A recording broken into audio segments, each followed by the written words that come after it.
of the Slave Food Project discussion. The Slave Food Project was developed when two African American physicians, Dr. Eric Walsh and Dr. Columbus Batiste, sought to answer the question, why do Black people in America die sicker and sooner than anyone else? Through the lens of wonderment, seeing the unfamiliar in the familiar, Dr. Walsh and Dr. Batiste provide an aerial view of the role of stress, racial discrimination, and nutritional stress, and what that plays in the development of stark health disparities. Today we are joined by Dr. Batiste. Unfortunately, we weren't able to get Dr. Walsh on the call today. We miss him dearly, but we're going to move forward with the Yes. discussion.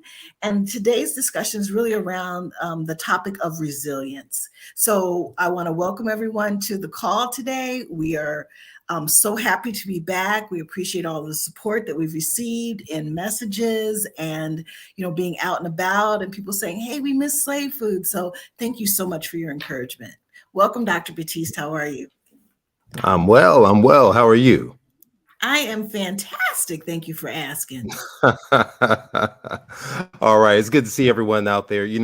Listen, one of the things, it's been hard coordinating, but this is such an important month right now. So every month is important. And the importance of delivering the message of health and wellness, it's important to our project and what we're doing out there, important to our nonprofit, Healthy Heart Nation, important to the Slave Food Project. And so if there was any point in which we needed to do a show, it's the month of April. And you say, well, why April? Why not January? Well, I Why was going to not say that. February? I was going to say Oh, why. you're going to ask me Oh, that yeah, question? yeah, Well, yeah, all right, yeah. all right. So the Why reason why April? is April actually is what? It's Stress Awareness Month. And April Okay. is also Minority Health Awareness Month. And those are Okay. those are two things that overlap. You just said it beautifully, right? We deal with stress. We deal Mm-hmm. with nutritional stress, deal with racial discriminatory stress, and all these things and how they play a role in what health disparities. So we look at Okay. minority health. It's important to take into account all the aspects of it. So we're going to give a high level overview, but I think one thing that's different, and I have to be honest. Mm-hmm. So this young lady here is always telling me, you got to stop so much with all the negative stuff. Don't tell everyone about all the stuff they're about ready to die and this is going to happen, that's going to happen, and how they're suffering. Give them some hope. Mm-hmm. Isn't that what you say? All right, I do so say so that. you I do do say say that. that. But I'm you know what listening to else you. I also say? I What also else? say that I think the listeners and the viewers would like to know why it's been so long since they've seen your lovely face and the Slave Food Project. Mm. We've kind of been out and about, and people have said, "Hey, what's going on with Slave Food? Tell us a little bit about a little bit about that, if you don't mind." Yeah, so a lot's going on. So my partner in crime, Eric Walsh, she's been out and about, and I'll tell you, since we've all been released from this thing called COVID and the pandemic to some degree, a Mhm, large degree, mhm. he's been out traveling, he's been out giving talks all over the place and doing what he Yes, does. And right now, it's just been yes. really hard and challenging to coordinate our schedules. But Okay, additionally, one of the things that I'm doing is I'm really digging into come up with my first book, to write my first book. okay, And so I'm okay. excited about that. I'm excited about Mhm. the aspect of this book that really I'm looking to encapsulate those pillars of health. Okay, And I okay. characterize that as selfish. And we'll do another show with that. We aren't going to dig into selfish right now, but that's one of the things that I've been busy doing. What have you been busy doing there? I have been busy doing the work of Healthy Heart Nation. We've been working on launching our initiative, which is the Pressure Project, and that is to get blood pressure measurements in Black barbershops throughout the United States as an initial, launch. And we've been successful in launching about 4 or 5 barbershops and churches in the Inland Empire, which is in Southern California. And so we are excited about that work and really getting the work implemented from a pressure project standpoint. We've also been working on our HELP conference, which is the Health Equity Lifestyle Project. And we are looking to launch that project in Huntsville, Alabama, March 24th through 26th in 2024. And so we ask that you to stay tuned for that as well. And then I have had the opportunity to travel with you on a couple of events and a couple of things that you've done, such as the Holistic Holiday at Sea, as well as a couple of other initiatives. And, it was very encouraging when we were out and about for people to come and say, hey, we follow you on slave food, and we follow you and Dr. Walsh on slave food. And we have really been missing the content and the information that you all have been providing. And so, we want to let the listeners know that we really do appreciate their support and their encouragement. And, the reason we are here today, on top of other things, is because of we've heard you, and we want to make sure that we're here to support you. Absolutely. Couldn't have said it better myself. All right, let's get this talk of going on about resilience. And we're not separating. We're just creating space here for conversation to happen. And so one of the things, as we kind of dig into this, that I love for those of you who are out there, we're a movie family, and not everyone's a movie family. And so one of the movies that my dear, lovely wife loves to watch, and so I don't think this would be Dr. Walsh approved, right? Is she loves to watch she likes to watch John Wick. Yes. John Wick. And so it's a movie series. For those of you out there who don't watch movies, don't even worry about watching this one. I don't want you to. But the tragedy, they can watch it if they're not violent and action type people, then this is not a movie for you. But I surprise most people, which is the reason that I love the John Wick series, is for the dialogue. Now, there might be about 10, 15 minutes of dialogue in this 2-hour movie, but the words that they say are really I find them inspiring, in terms of some of the quotes that they give in the movie as it relates to. Tell us the one about friendship. Let's go with friendship here real quickly. Well, yeah, there's a friendship quote in John Wick 4, and it says that friendship, is little as it relates to something being convenient. So, friendship means little in the face of convenience. And it just talks about, when you're a true friend to someone, it is not for you to be that friend when it's convenient. Your friendship demonstrates itself most imperatively when it is not convenient. And so for me, I thought that was a very deep quote, and is applicable in my life and the types of friends that I surround myself with. Oh, I love it. I wish I had that quote for my book, and I'm writing that on that chapter of intimacy of relationships. But then once again, it's another time. But here's one of the things: as we look at the concierge, this actor, and youthful appearance, healthful appearance, Lance Reddick, who just suddenly passed away in his sleep, was found dead by his wife. And so the autopsy report just here recently came out this past April, end of March, and it said that he died of atherosclerotic heart disease. Now, for those of you who are new to this program, you know that I describe atherosclerotic heart disease as the hardening of the vessels. That's arteriosclerosis. The atherosclerosis is now when you begin to have like that gummy invagination that happens that impedes and impairs the blood from flowing.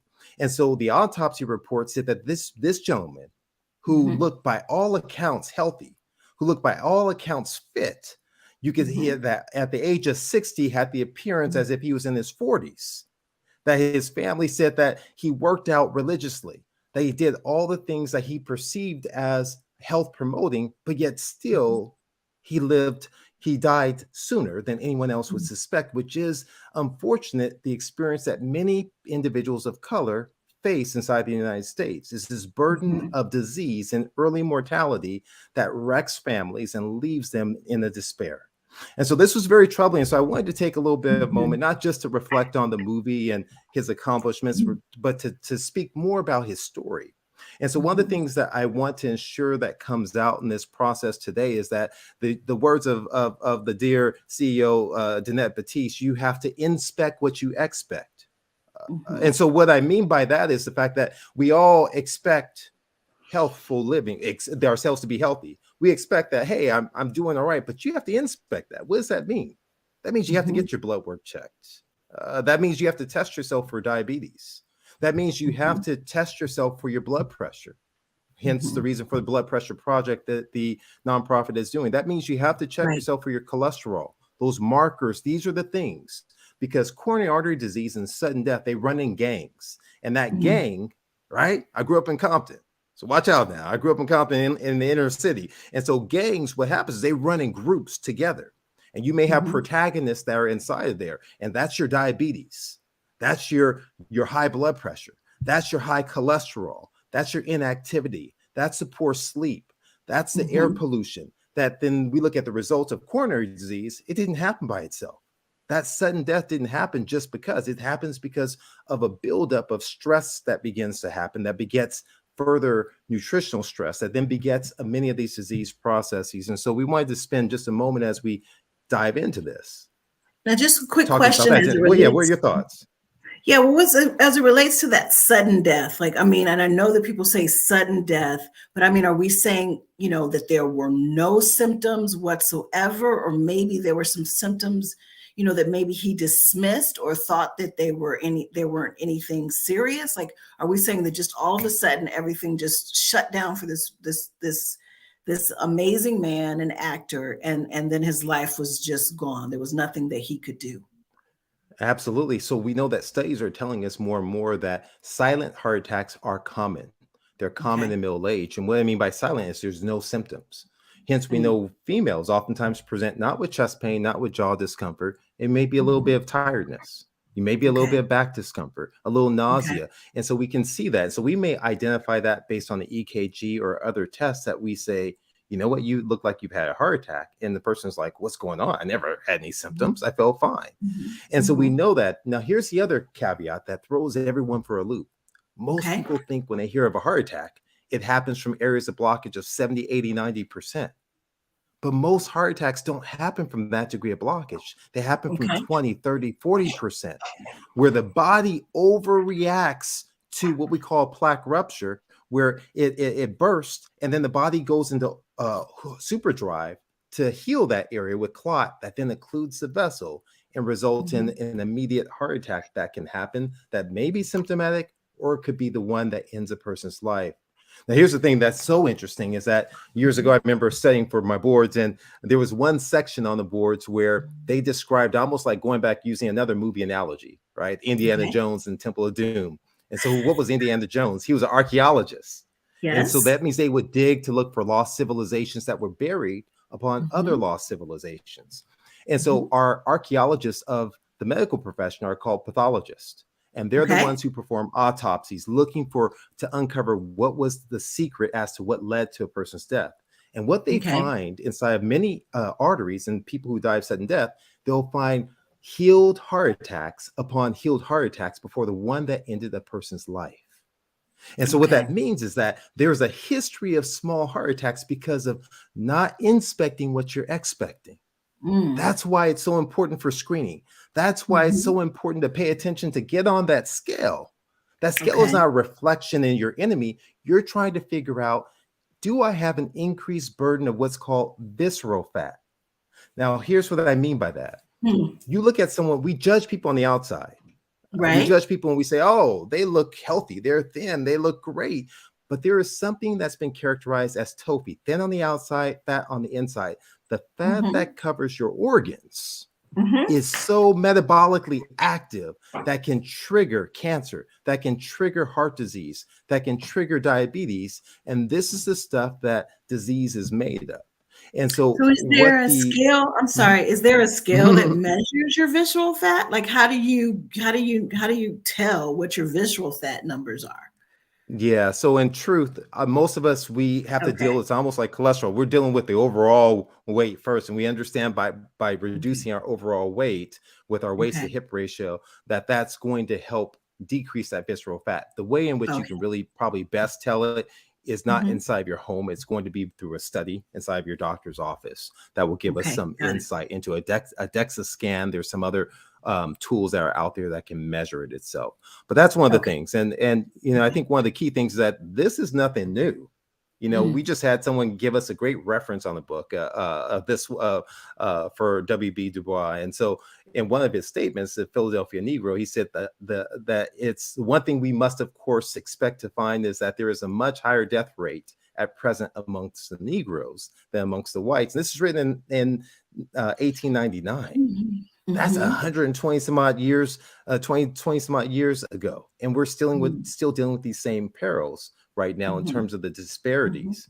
And we see it across the board, right? We see that the life expectancy is shorter inside of our indigenous population, inside of our African Americans and so forth. And these are things that persist in this day and age, is living sicker, dying sooner on a regular basis is what we see. But we can get overwhelmed. That's why I love this quote by James Baldwin. You know, it's not the wonder is not that so many are ruined or die or suffer with disease, but that so many survive. That despite the perilous times, despite the stress of life, the financial stressors, life stressors, that we have a way of surviving across different racial groups, specifically those who are burdened too as well. And that's why it's so important when we look at this rose in the concrete, right? We look at this rose, something unexpected, something beautiful that can arise, that we can develop Black blue zones, we can develop brown blue zones, we can develop yellow blue zones, all these areas that can grow and bloom. And we can see that, guess what? Health can arise out of the most unlikely places if we just simply begin to change certain things. And that's the key. Okay. That's the key. But it's all about perspective, isn't it? You know, you look from one way on top, you're like, okay, what's he doing? Is he kind of giving a inappropriate gesture to the crowd? And you turn from the other direction, you realize it's not that way. And so we look and we come from a different vantage point and we say, well, somehow this group is prone towards dying sooner, that they must be genetically compromised, that they must have something that's defective with them. But when you begin to dig beneath the surface and begin to look at science truly as it is, that you begin to change that perspective. And all of a sudden you realize that there's a lot of resilience and hope that's there. And that this idea is empowering. Going back to like the perspective and I'm just interested in terms of how you would differentiate like perspective and perception. Do you see them as being very similar or different? Well, how do you see them?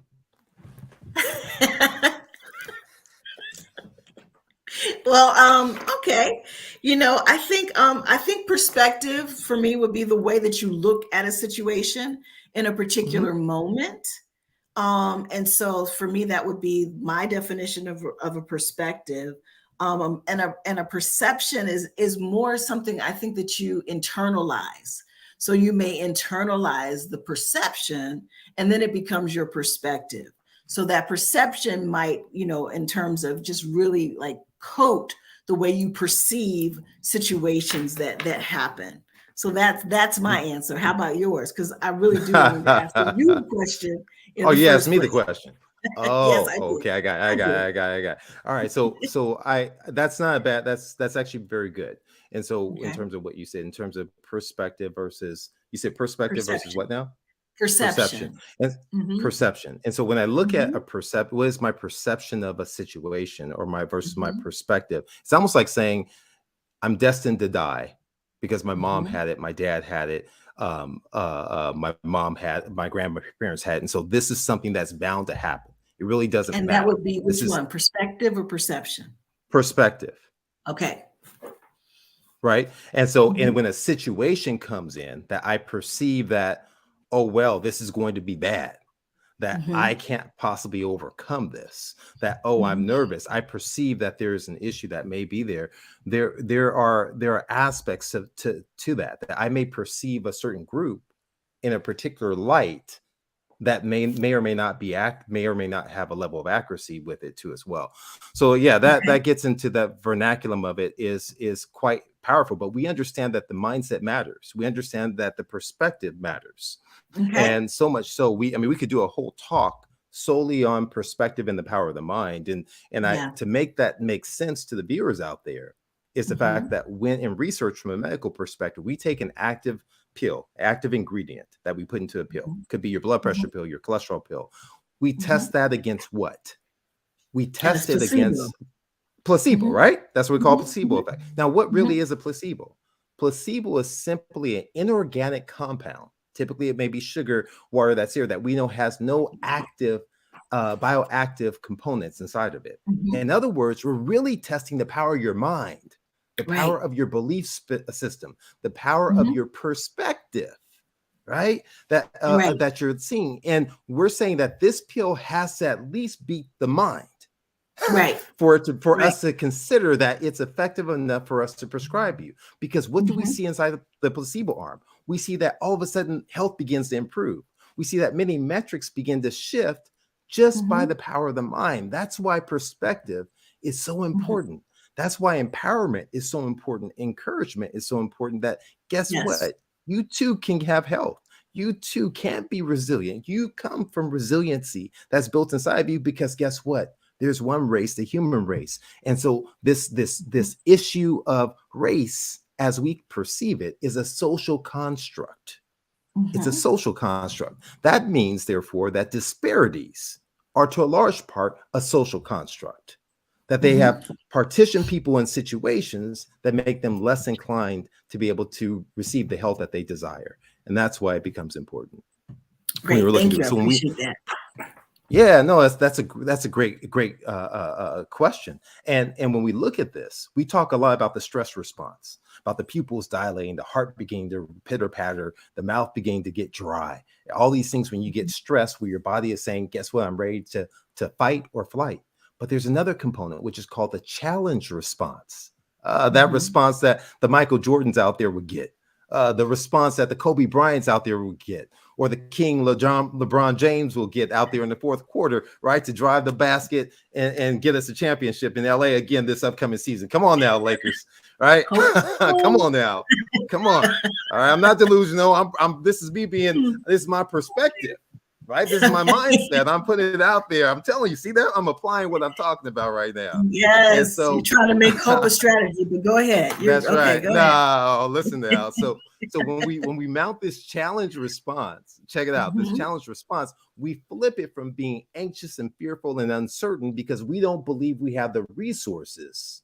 That's why we get stressed, right? The demands of life exceed the resources. But when we realize we have resources, that we Mhm. have a lineage that can prepare us Mhm. towards a healthful outcome, we become hopeful, excited, confidence that I have what it takes. That's the challenge response, saying, Okay. let's go get it. Mhm. Yes, I may fail, but failure is not failure. Failure is just a prescription that allows me to succeed in the future because I So you identify some use areas I that can grow. energy to Yes, push you forward for success versus using it to push you into a fearful state where you don't act at all. So it's the fight or that's right. flight. That's right. So the fearful state is fight or flight. But when we Okay. embrace the challenge response that says, Mhm. guess what? You're beautifully and wonderfully made. That guess Mhm. what? You are capable. That guess what? Because there are people who look like you, who are doing well and they are accomplished and they're able to, and you too can do it. And now all of a sudden we have the challenge response that, you know what, I can do it. I put my pants Mhm. on just like anybody else, or Mhm. my skirt or my whatever it is in that particular instance. And so it becomes important for us to consider that. Okay. Makes So that's sense. one. So there's those who kind of go through and they talk about the inequalities have taken a devastating toll, but we're all different. We're not one race. When we look at the African American community, we have different shades of us, from light to dark to tall to short, all different. That we're this resiliency. That Mhm. there is substantial individual and collective resiliency amongst African Americans, and there's studies that point this out. This one goes back into the 1960s.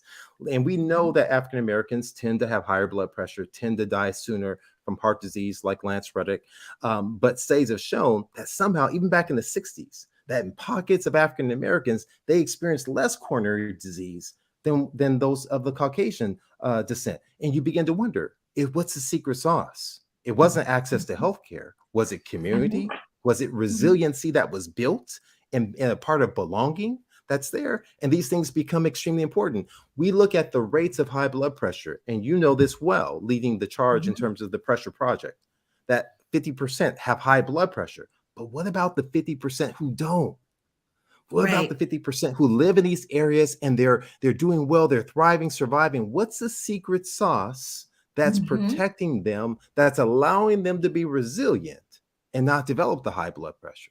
And these are the questions from perspective that we need as researchers to begin to ask. We look at Right. dialysis patients and we understand that there's a marker for increased risk for dialysis. And we say, well, hey, they're at increased risk. And we find this inside African Americans. But what about those African Americans who possess the genetic predisposition, but do not go on to develop it? What's the secret sauce in this community that's Mm. there? What's the secret sauce inside of this, what's called Dallas Heart Study, looking at the increased volume of heart attacks inside the African American community, that we found a certain gene that somehow protected the body against the perils of a heart, and we're able to have result in lower bad cholesterol, the small dense cholesterol, so much so that we developed a whole entire pharmaceutical product, the PCSK9 inhibitors, based upon African Americans.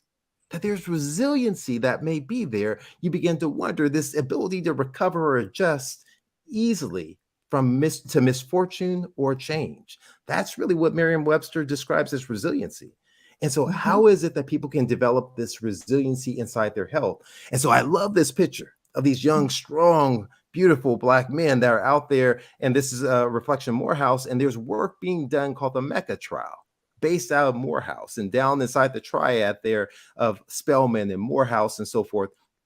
And they're looking at what is the secret sauce, looking at communities that allows some individuals to live in disparate communities at Hmm. risk. Everything surrounding them would suggest that they are not going to thrive, but they become a rose and survive well. And here's the interesting thing, that what the researchers are beginning to find, like the likes of Herman Taylor, is that its activity with neighbors is significant. So everything that doesn't cross that the line, the middle line, is Hmm. significant, and when it's making a difference. And so the cohesion, that means that I have a bond, I have a connectivity, that I also have a purpose in life. What's my purpose? These are the same things, interestingly enough, the blue zones, the most long-lived individuals around the world, and what we call that overlapped area of what's the Venn diagram, that they find that individuals who have the connectedness inside their community, who have a sense of purpose, that they live longer. There's a commonality across all the blue zones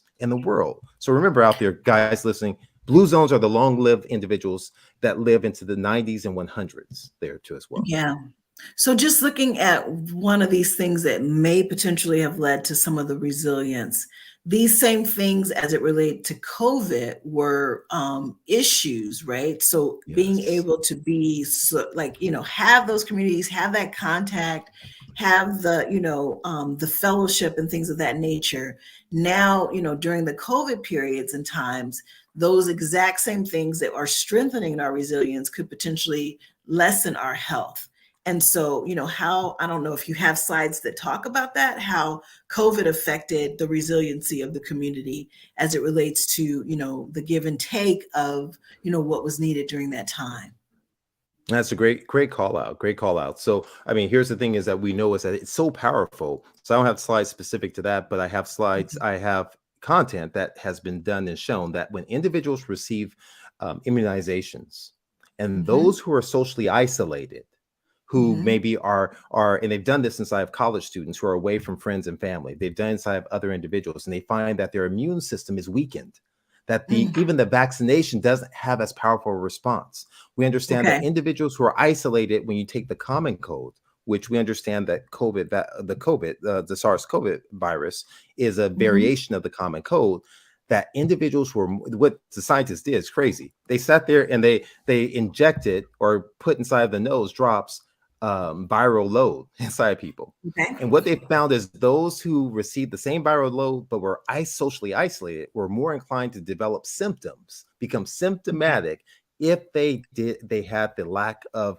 cohesion, the lack of connectivity with people. And so there's Okay. powerful aspect to this thing called intimacy. And we know Got it. there's so many tangents with it that begin to happen. Mhm. Yes, Okay, no, great. it's good Thank you. stuff. So once again, our health equals resiliency divided by our stress. And of course, what do I love talking about? Your food is important. It's powerful. But here's why I talk about it. It's the easiest choice that we can make. This choice that we make, it's our own. That even despite living in a disparate community, you can choose to buy your frozen fruits and vegetables and make soup, salads, and smoothies. You can choose to take an approach that builds your resiliency, that improve your health. And so this is not brand new. We look from a standpoint when we talk about minority health awareness, that we go to the likes of Fannie Lou Hamer, who said, if you give a hungry man food, he will eat it. But if you give him land, he'll grow his own food. This is in an era that when you began to have that mass migration during the Great Migration, that people no longer had land to grow food, that we became the first consumers of fast food, living inside these towers that became known as projects at a later point in time. And so all of us, this purpose for us to be intentional in our efforts. Now, I don't have time to grow a garden, but I will spend time going to a farmer's market. I will spend time going to the grocery store to get the things that I know that I need. It becomes extremely important. Unless my wife decides to start a garden on my behalf, that I won't object to that either. But she doesn't have time either. But go ahead. You were saying. all right. Yes. So when we look at foods that fight stress, we're looking at a cellular level. There's something called oxidative stress, which is like the rusting of your pipes. We have something called advanced glycation end products, which is from like the deep frying of foods or from the grilling of meats, that these things will spur on the stress response in your body. And actually, we look at contributions to the cortisol level hormone become dysfunctional. So cruciferous vegetables, those things that have floury edges like kale and collards and broccoli, spices like turmeric or curcumin. We're looking at paprika. We're looking at cayenne, dark chocolate. Who doesn't love a little dark chocolate, right? Darker the berry, sweeter the juice.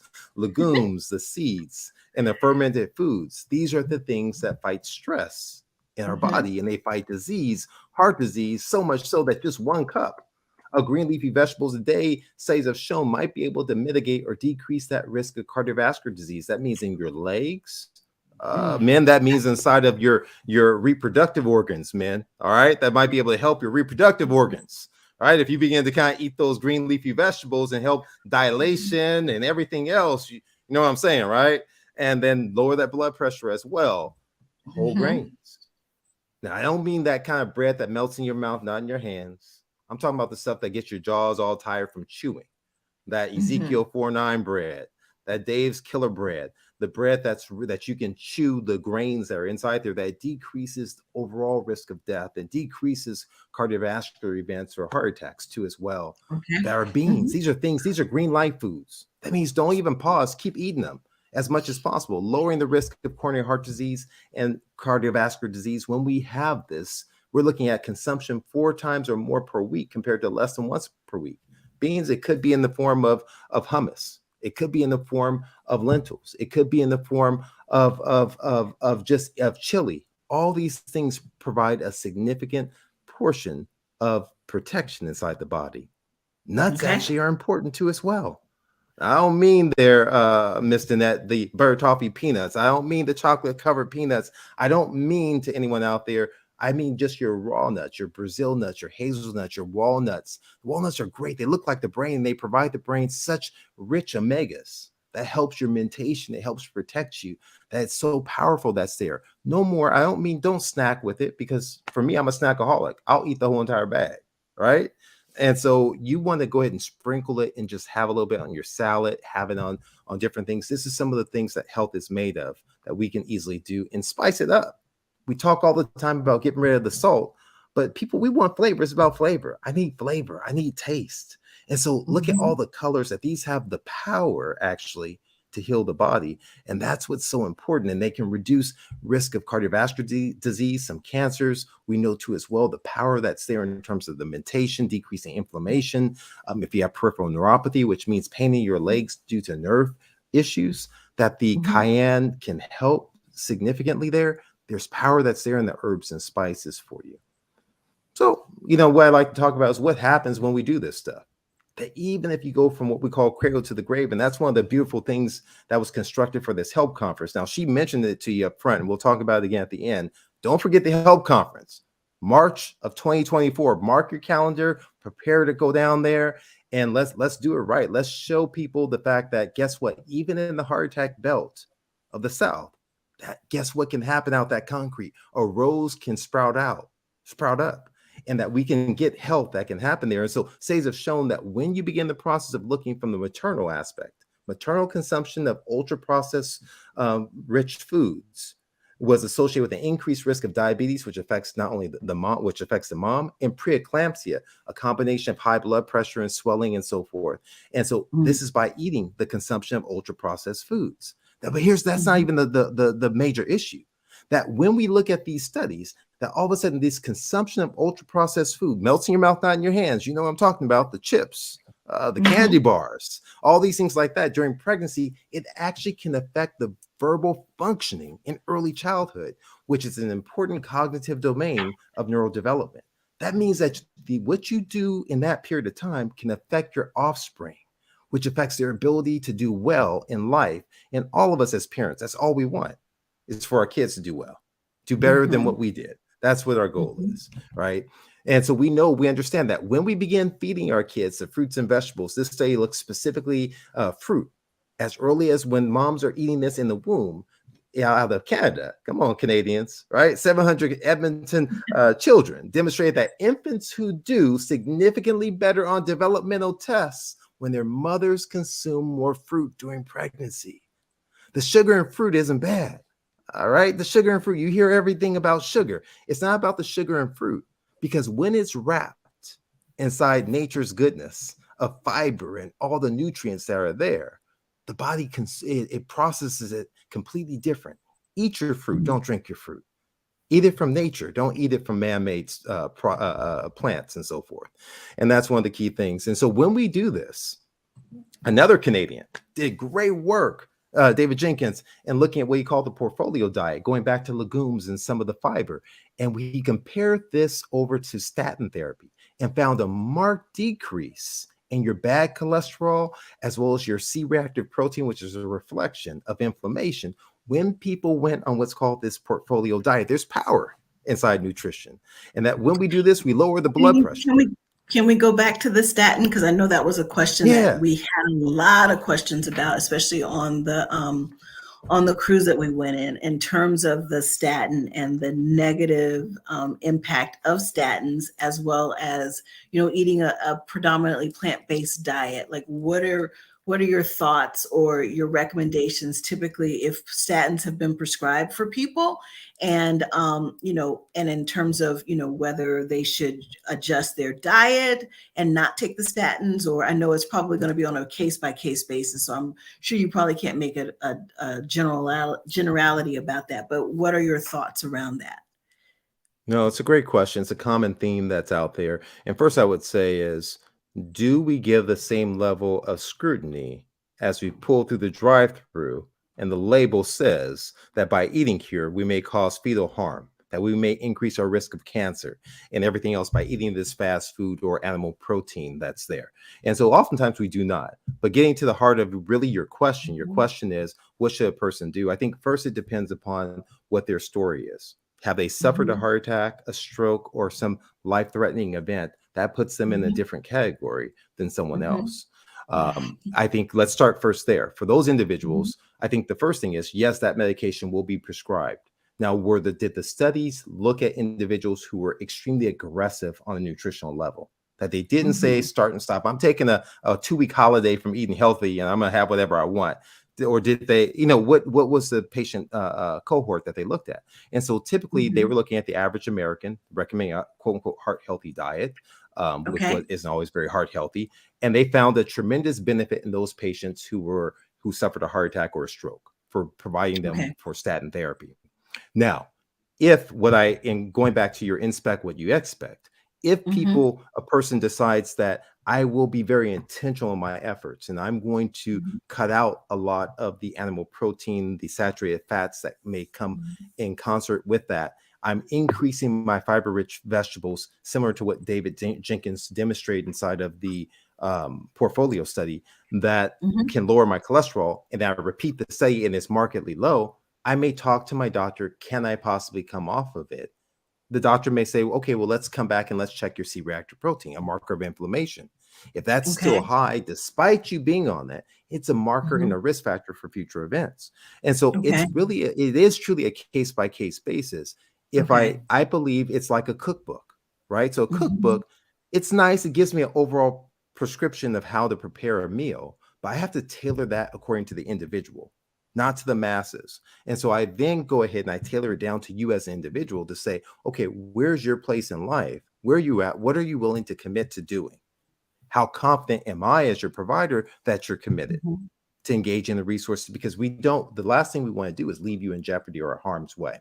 And then for those Okay. individuals who may be otherwise perceivably healthy, if their Mhm. numbers and their risk score is high, that it may be a role for doing a calcium score, which means a CT scan, a coronary artery calcium score that gives us a marker. Hey, do you already have this pre-existent calcification of your vessels? That's a marker that you're at risk on combination with everything else. And you begin to have this discussion based upon the Right. data and a person's desires to meet them where they're at and figure it So out. it's If so it sounds like it's a conversation and it's a two-way street, like in terms of what's being prescribed, you as the patient have the opportunity to share what your concerns are and what you're willing to do to potentially not take a different route that may not necessarily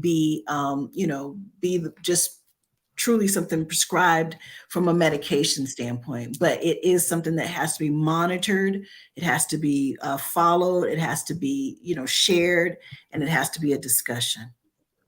Yeah, absolutely. And just to add one additional clarity, I am not Mhm. opposed to statins. Statins are proven; they've shown to be effective and beneficial. I Okay. am aware of side effects that have been shown and demonstrated in individuals, Mhm. and I will tell you that it's a small percentage of individuals, quite small out of clinical practice and in Okay. research studies, but it's something that we have to be aware of and have open dialogue and communication.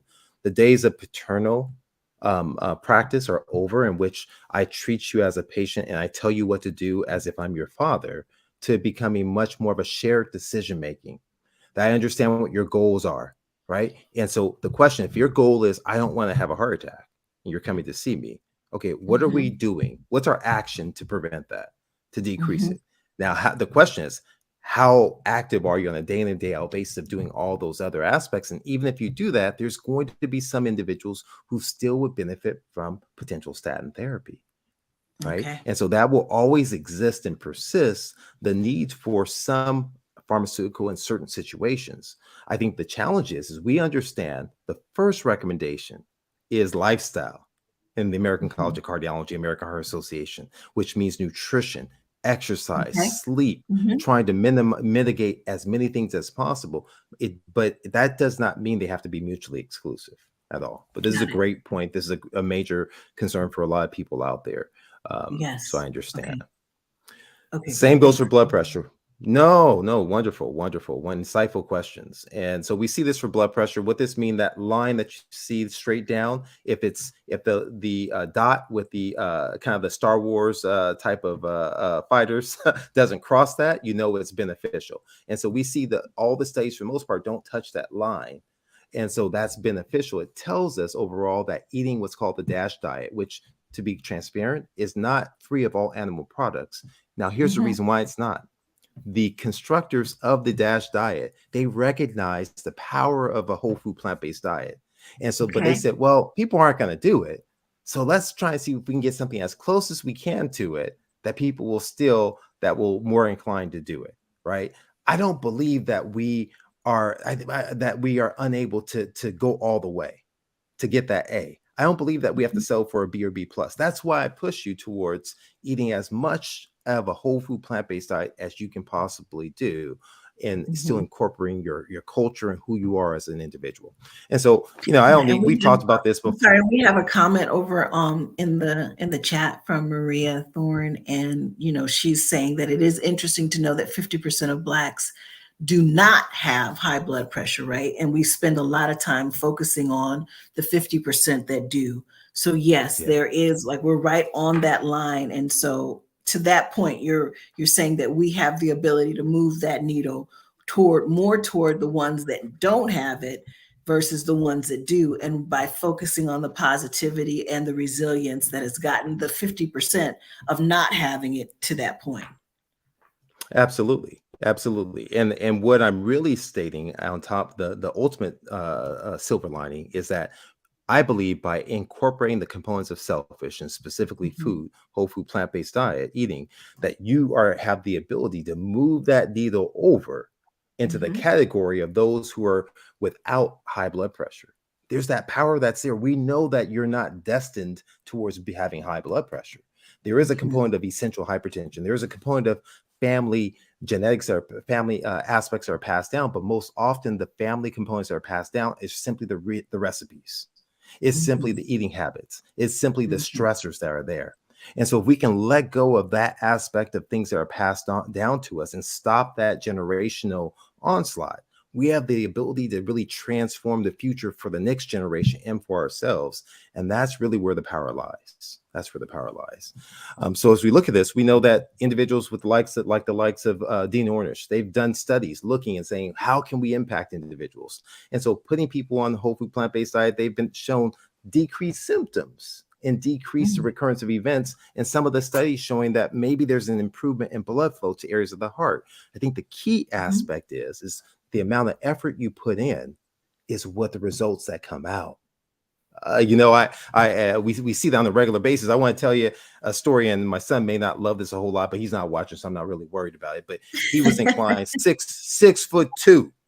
All of his father gave him everything he had. I'm only 5'10". I gave him everything I had so he could be better than me. He's 6'2", right? At age 16, handsome man, right? Young man, deep voice that's there right now. But he decided that, I want to get in shape. And so he decided that he was going to be intentional. So at first, when he started, he didn't really kind of hit it hard and he wasn't seeing the progress. And I kind of gave him some advice, some nudging, but you know how people treat their parents. The prophet's not respecting his own home, his own city, his own country. And so, but eventually he started listening to some seeds that were planted and he became meticulous in his planning. We have to plan, be purposeful, put pen to paper. We have to make sure that we do these things. And so he did this. As a result of putting in the maximal efforts, he has now seen the maximal results. This boy now can't stop walking around without his shirt on, and looks great And so we But see he's this, there's power that's 16. there. He's No, 16. that, Like yeah, that, but does we that see have it in something to do with it? his desire to get something out of it, right? I mean, but He's not would his body respond a lot faster than someone who might be like, let's just throw it out there, typically 51? typically your body will respond depending upon the place that you're at. Historically, we know Okay. as you get within about 5 to 10 pounds of like your ideal weight, it Mm-hmm. becomes much more of a challenge. Okay. To use my colleague Dr. Walsh, our good friend, always says this as he reflects on Pastor Dr. James Kyle's sermons. He says that that your body will conspire to kill you. Your body will conspire to keep you from losing weight. And so you have to get control of your body. That means the food that you put into it. That means your sleep. That means your activity. That means your mindset. That on a regular basis, you have to plan on a regular basis if you're going to achieve the success that you want.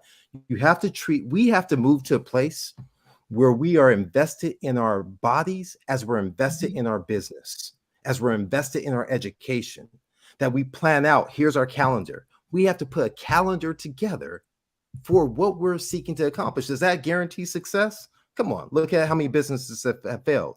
How many people, despite the plans, haven't done well. But we understand those that do, where are the chances? I would rather put my cards on the table of planning towards success than not planning at all. And I think that's where the power is, because when I look at the wealth of data, whether or not it's heart disease, blood pressure, heart failure, we see sudden death that's here. We see acute heart events, that all these things are improved by eating better. It's the easiest thing that when we look at this, say recently just came out, African Americans, do you have to live sicker and die sooner? No. Guess what happens? When you begin to eat of the healthiest foods, you're less likely to come up with adverse events. If you have a higher rate of adverse events, if you're eating unhealthy plant-based foods, even plant-based foods or dietary index, same thing for heart disease, chronic disease, same thing for diabetes and for cancer. We see these these graphs look identical between Mhm. Caucasians and African Americans. There is one race, the human race. We talk about Yes. this is April is what? It's Health Awareness Month, Awareness Minority Month. Health Awareness Month. Mhm. What I want you to be aware of is the fact that you don't have to live sicker and die sooner. What I want you to be aware of is that when we have to quit looking at the excuses, guess what? The business of business is what a prior guest told us. So yes, the fast food companies will continue to come and invade communities of color as long as we continue to purchase food in the communities of color. When Right. we begin to purchase other foods, their businesses, I want some of that money, because all businesses care about is one color, not black or brown, green, and not my kale or broccoli. They want money green, right? Or debit Mhm. cards or Mhm. whatever it is. And so that's where we have to really Plastic shift green. our Yeah. mindset. That's right. That's right. All of it. All of it. But here's the key. It's a community out there. We have to, and that's what we're trying to build, right? Whether it's Healthy Heart Nation, whether or not it's in the HELP conference, whether or not Mhm. it's even in doing these talks, that we Mhm. understand that when I is replaced with we, illness becomes wellness. There is extreme power in this community. You brought this up. You brought it out. I talked about the intimacy. I talked about the cohesion. I talked about friendships. We talked about friendships. The quote from John Wick, right? Mhm. The movie that's there. There's a Mhm. theme towards there. There's a commonality, a thread that's there that we can see and we can gather, which is just we need to come together as a community. Now, your community may not be 5,000 people. It may only be one person. It may be two. It may be your pet who gives you some energy that's there in oxytocin when you're engaged. But when we begin to do this, that I want to let you know that this can be powerful in your development, in your ability. So old adage. I don't know if they said this down south when you grew up, but my folks are from down south, so maybe they did too. But Let's my see. parents would Let's always see. say, "Birds of a feather flock together." You heard that one? We say stick together, but yes, we're very Oh my close. gosh. I'm gonna go with flock together, flock together. Birds of a feather flock together, right? So Okay. who you Okay. hang Same with, thing. who Same who thing. you Yeah. hang with, what they do, you're gonna end up doing to some degree. You have to elevate yourself. That if you expect excellence, you need to hang around excellent people. If you Mhm. expect excellence of health, you have to hang around people who are trying to achieve that healthful perspective. It doesn't mean that you're going to let your other friends go to the wayside. It just means you're shifting your focus because you're seeking to accomplish what you need to be your best version of yourself. That's what's Yes, and I simple. have to give the direct quote for the John Wick. It was stated by Shimazu, and it's friendship means little when it's convenient. I don't know if I said that Yes. exactly. I think I kind of paraphrased it a little. That's okay, but your And paraphrase hit it right on. Friendship and means little when it's convenient. That's when it's powerful. convenient. And Paulette Yes. Gilling says we say flock together in the Caribbean. So All it's right flock. now, When I come on say now. we're flocking, we're Nah, flocking. it's Caribbean. Oh, I feel you, Batiste, right? We come on, we got some Caribbean blood coursing through here. We I got love it. some I love it. flocking over there. And then we also Yes. had the comment from Karen Perkins early when we were just kind of talking about the things that kept us from doing the broadcast. And she says, you all have been very busy. And yes, Karen, we have. And so we also want to acknowledge and appreciate Guillermo Henry and his beautiful wife, who are constant supporters of the Slave Food Talk and have been very active in our chat as well. Wonderful, wonderful. Yes, you're great. Was not focusing on the chat this particular That's my time. I job. was Don't do my job. yeah, Let oh, me do I my I job. appreciate yes, yes. Come on now. Come on. Separation of service of services, right? Responsibility. So this is the help conference. Folks out there, whether or not you're watching real time or you're watching this on replay, if it's not 2024, mark your calendars for this. You can still go to the website. You can actually go ahead and start to kind of purchase, but I want you to plan. We talked about planning for your health. The power of this is that what we're doing is we're bringing together leaders across different segments, sectors. From maternal and infant mortality, we're bringing in cardiovascular leaders like the likes of Kim Williams, the former president of the American College of Cardiology, Baxter Montgomery, who's been transformative in care delivery, model of having not only a store, not only a restaurant, but really changing the lives of of individuals who he treats there on a regular Mhm. basis. We're having the likes of diabetes with Dr. Helen Stoddard, who's there, my colleague, Dr. and friend, Dr. Eric Walsh, who's Mhm. participating. We're having Dr. Milton Mills there too as well. Mhm. We'll be speaking to as well about mental health. We'll be speaking, so all of these aspects will be there. We'll have our friends, the Shurzais that were there, is who's anticipated. So a great number of individuals. I haven't mentioned everyone, and we're doing this in partnership with the Plantrition Project. But Mhm. we're expecting this is going to be phenomenal. But that's not even the best part of the conference. The best part of the conference that I'm most excited about is day 2, because this is where we talk about how the community can come together to really Mhm. shape and change the direction of healthcare inside of communities at risk.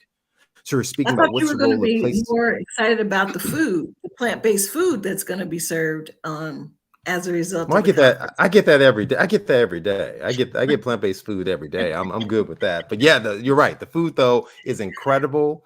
It's going to be all the stuff we're talking about. It's all stress-busting foods. It's all foods to enrich your body. That if you want to get a jump start, dude, jump start with help. Let help you when you come out there and get that food and that good eating. But I'm telling you, Mhm. on day 2, the role of the community, the role of businesses, the role of places of faith, that the role of education, of the Mhm. political system, in all building this community, this area of health. And so I'm excited about that. I'm excited about that and look forward to that, as well as with many other ventures. But this has been a good episode. I have missed my friend and colleague, but I'll tell you, it's nice connecting with Miss Danette there, on here. It's not a bad connection here either.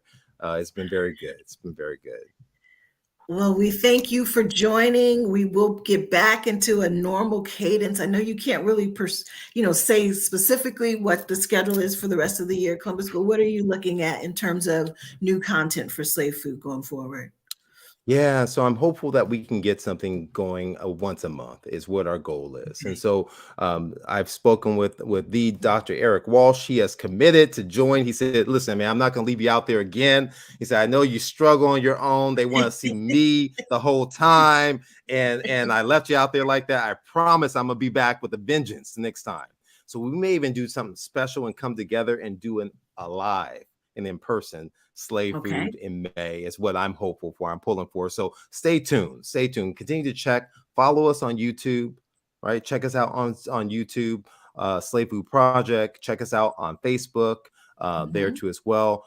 I'm doing an additional venture that on Chef AJ's channel right now, Heart to Heart with Dr. Batiste, and so I'm interviewing a wealth of different people, a little bit different than what we do here, a little off cuff, Mhm. but still Mhm. hopefully still getting to the nitty gritty of some of the content of that will intrigue you. And so follow me there too as well, and follow Healthy Heart Nation, all the What strong work about we're your book? doing.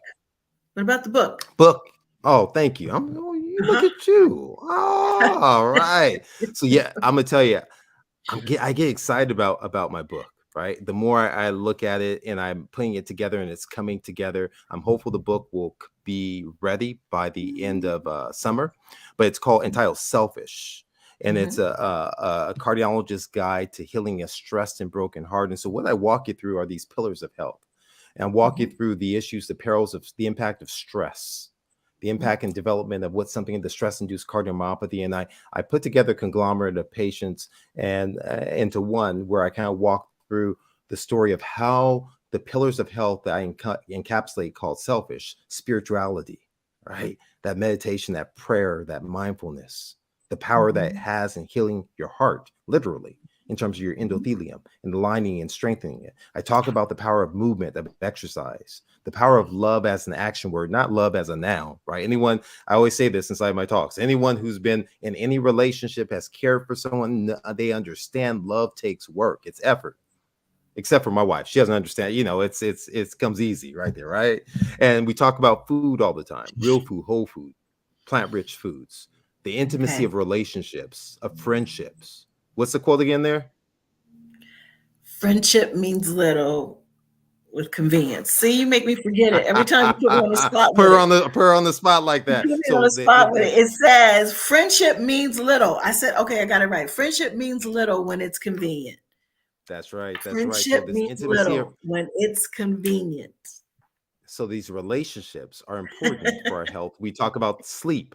The power of sleep is important, and rest and vacations, and the power of happiness, of humor, the joy of life, and how these really not only shape and offset, decrease our stress, they actually truly heal a broken heart. And so I encourage you to stay tuned for this book. I think it's something that can be life changing. I think it's something that can help in putting a different spin on a common theme that's not brand new to me. I'm just compiling the data and the information in a different way that hopefully can impact your life out there. Sure. But And it's been this a pleasure. weekend, what do you have going on this weekend? Yeah. So for those out there, I'll be in Coachella this weekend. Believe it or not. No, I'm not singing. No, I'm not doing anything like that. But Not I'll the be at Coachella. Coachella, it's Coachella, not Baychella, Co- but Coachella. Okay. Nah, nah, nah, nah, nah, nah, nah, nah, nah. But we'll be there and have the unique opportunity to share this message of health, of wellness, the power of nutrition. And so I look forward to kind of collaborating with my friend and colleague James Wilkes from the Game Changers, and others, and hopefully able to impact a few people. It's just the power of one. If one person leaves from there and they feel as if I'm ready to make a change now, it's job well done. I'm not into the Mhm. thousands, I'm into the power of one. And so that's where we're at. Yes. So, All right. all right. Well, thank you Well, so very much. We good. appreciate you all joining. As always, we ask that you please like, subscribe, share the content from today's session, as well as to stay tuned for upcoming episodes, as well as going to Dr. Batista's website if you're interested in being put on the wait list for the book.